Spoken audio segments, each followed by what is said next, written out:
नमस्कार। चलिए आज बात करते हैं कि कैसे मिडिल ईस्ट में हुई एक छोटी सी हलचल पूरी दुनिया के मार्केट्स में एक तूफान ला सकती है। ये जो पूरा कनेक्शन है ना, इसको बिल्कुल आसान शब्दों में समझेंगे। सवाल ये है कि जब एक जगह पर कोई कॉन्फ्लिक्ट शुरू होता है तो उसका असर पूरी दुनिया पर कैसे पड़ता है। चलिए इसी को डिकोड करते हैं, देखते हैं कि कैसे एक रीजनल कॉन्फ्लिक्ट एक ग्लोबल क्राइसिस बन जाता है। तो आज हम क्या क्या कवर करेंगे। सबसे पहले समझेंगे कि ये संघर्ष सीमाओं के पार कैसे गया। फिर देखेंगे क्रूड ऑयल पर इसका क्या शॉक लगा।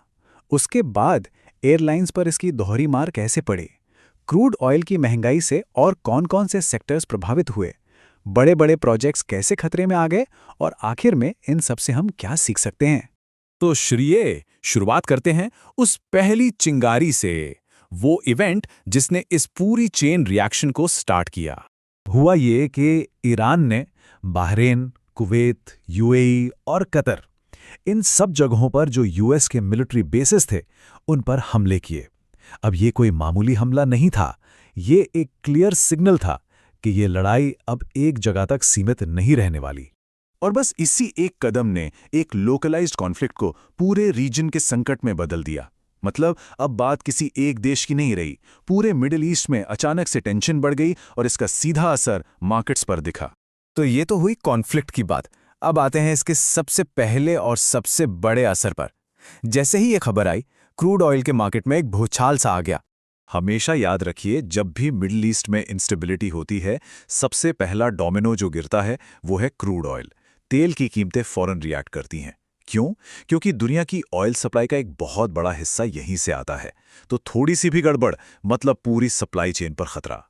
अब क्रूड ऑयल महंगा हुआ तो इसका सीधा असर किस पर पड़ेगा? बिल्कुल एयरलाइन इंडस्ट्री पर। और उनके लिए तो ये एक डबल वैमी, मतलब एक दोहरी मार की तरह था। समझते हैं कैसे। देखिए, पहली मार तो पड़ी बढ़ती फ्यूल कॉस्ट की। क्रूड महंगा हुआ तो जेट फ्यूल के दाम भी आसमान छूने लगे, लगभग 15 से 20% का इजाफा। इससे एयरलाइंस के प्रॉफिट मार्जिन सीधे सीधे नीचे आ गए। और दूसरी मार, कॉन्फ्लिक्ट जोन के ऊपर से तो फ्लाइट्स जा नहीं सकती, तो उन्हें लंबा घूम के जाना पड़ा।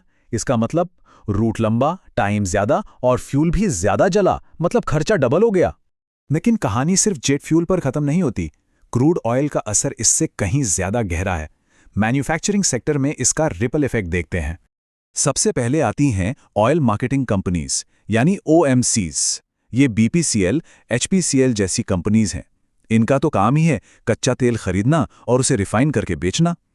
अब सोचिए, अगर इनका रॉ मटेरियल यानी क्रूड ऑयल ही महंगा हो गया तो इनके प्रॉफिट मार्जिन्स पर सीधा असर पड़ेगा। अनुमान ये था कि इनके मार्जिन्स में 5 से 8% तक की कमी आ सकती है। और ये तो बस शुरुआत है।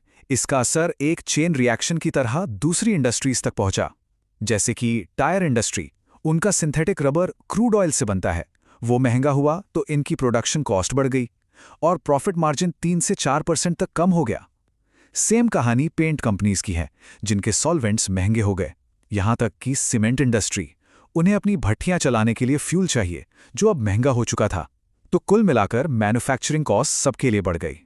अच्छा, अभी तक हमने बात की कमोडिटी प्राइसेस की, लेकिन इस इंस्टेबिलिटी का एक और सीधा असर होता है उन कंपनीज और प्रोजेक्ट्स पर जिनका मिडिल ईस्ट में डायरेक्ट एक्सपोजर है। जैसे कि L&T जैसी बड़ी कंपनी, उनके मिडिल ईस्ट में कई बड़े इंफ्रास्ट्रक्चर ऑर्डर्स हैं। अब ऐसी सिचुएशन में प्रोजेक्ट्स में देरी होना लाजमी है, जिससे उनकी लागत काफ़ी बढ़ सकती है। और सिर्फ इतना ही नहीं, जो ambitious India middle east Europe economy corridor project था, उस पर भी एक बड़ा सवाल खड़ा हो गया। इस वजह से रेलवे सेक्टर से जुड़े स्टॉक्स पर भी प्रेशर दिखने लगा। तो इन सब बातों को जोड़कर देखें तो हम किस नतीजे पर पहुंचते हैं। What's the final take away? सबसे बड़ी सीख यही है कि ये सब कुछ आपस में जुड़ा हुआ है। एक जियोपॉलिटिकल इवेंट, एक मिसाइल स्ट्राइक, वहां से शुरू होके ये एक ऐसी चेन रिएक्शन बनाता है जो दुनिया भर के इंडस्ट्रीज के फाइनेंशियल रिस्क को बढ़ा देती है। एक जगह पर हुई अस्थिरता पूरी ग्लोबल इकोनॉमी में झटके दे सकती है। ये जो पूरी सिचुएशन है, ये हमें एक अहम सवाल पर लाकर खड़ा करती है। जैसे जैसे तेल ग्लोबल इंस्टेबिलिटी का एक बड़ा कारण बनता जा रहा है, तो क्या ऐसी इंडस्ट्रीज फायदे में रहेंगी जो इस पर कम निर्भर हैं? क्या ये रिन्यूएबल एनर्जी जैसी चीज़ों के लिए एक बड़ा पुश है? ये एक ऐसा सवाल है जिसका जवाब आने वाला वक्त ही देगा।